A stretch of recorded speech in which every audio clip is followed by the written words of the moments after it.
The Muslim fighter में हम बात कर रहे हैं हजरत यूसुफ के बारे में, चैप्टर 5 से आगे। जुलेखा के चाचा ने इस मसले को खुफिया रखने की बहुत कोशिश की, लेकिन ऐसा हो न सका। इस वाक्य को लेकर अफवाहें बढ़ने लगी। जुलेखा ने जो किया था उसके लिए उसे फटकार लगाई गई। लोगों को अपने बारे में बात करते देखकर जुलेखा को बहुत अफसोस हुआ। वो बातों और अफवाहों को ख़त्म करना चाहती थी। इसके लिए उसने एक तरीके पर अमल करने की सोची। उसने महल में औरतों की एक दावत की, जिसमें उसने 40 औरतों को बुलाया जो उसके बारे में बात कर रही थी। खाने के बाद सभी बैठकर बातें करने लगी। इसी बीच जुलेखा की बांदियों ने सभी औरतों के सामने एक एक प्लेट, जिसमें एक सेव और एक तेज धार का चाकू भी था, रख दी। जुलेखा ने हजरत यूसुफ को उनके सबसे अच्छे कपड़े पहनाए, जिनमें वो और भी खूबसूरत दिख रहे थे। जिस वक्त औरतें फल छील रही थी, उसी वक्त जुलेखा ने हजरत यूसुफ को हॉल में दाखिल होने को कहा। हजरत यूसुफ को जिन भी औरतों ने देखा, वो उनकी खूबसूरती और तंदुरुस्ती को देखती ही रह गई, और उन्होंने फल के बजाय अपने हाथ काट लिए। उन्होंने एक दूसरे से कहा, नहीं, ये इंसान नहीं हो सकता, ये तो खुदा का पैगंबर ही है। जुलेखा ने जो चाहा था उसने अब वो हासिल कर लिया था। औरतों की हालत देखकर वो जोर से हंस पड़ी। उसे अपने आप को सही ठहराने के लिए इससे बेहतर कोई मौका नहीं मिला। उसने उन औरतों से कहा, ये नौजवान यूसुफ है। अब सभी औरतें सोचने लगी कि जुलेखा सही थी। इसके बाद जुलेखा ने कहा कि मैंने अपनी इच्छा नहीं छोड़ी है। वो या तो मेरी ख्वाहिश के आगे झुक जाएगा और मेरे पास आएगा, या फिर जेल जाकर कत्ल के गुनहगारों के साथ जिंदगी बिताएगा।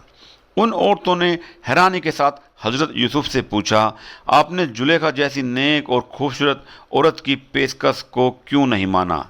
क्या जेल में दुख सहना बेहतर है? ये सुनकर हजरत यूसुफ ने कहा, हाँ, जेल अल्लाह का हुक्म ना मानने से बेहतर है।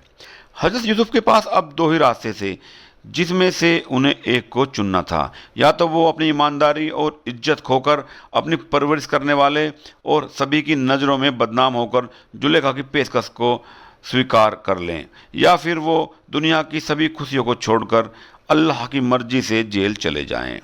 आखिरकार जब हजरत यूसुफ को कोई रास्ता ना दिखाई दिया तो उन्होंने अल्लाह से मदद मांगी।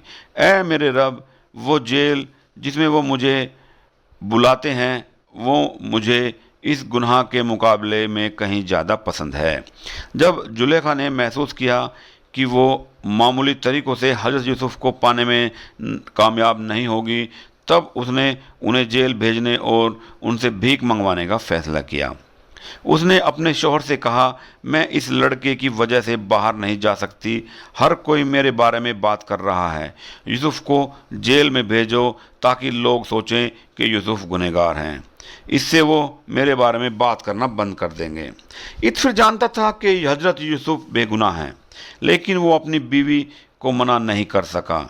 इत्फिर को ना चाहते हुए भी वो करना पड़ा जो जुलेखा चाहती थी। उसने हजरत यूसुफ को जेल भिजवा दिया। हजरत यूसुफ ने जुलेखा की पेशकश मानने के बजाय जेल में रहना ज़्यादा पसंद किया, क्योंकि अल्लाह ने उस जेल को हजरत यूसुफ के लिए इबादतगाह बना दिया था। हजरत यूसुफ नमाज पढ़ते और अल्लाह का शुक्र अदा करते। उन्होंने अपनी ईमानदारी की बदौलत जेल में बहुत सारे दोस्त बनाए।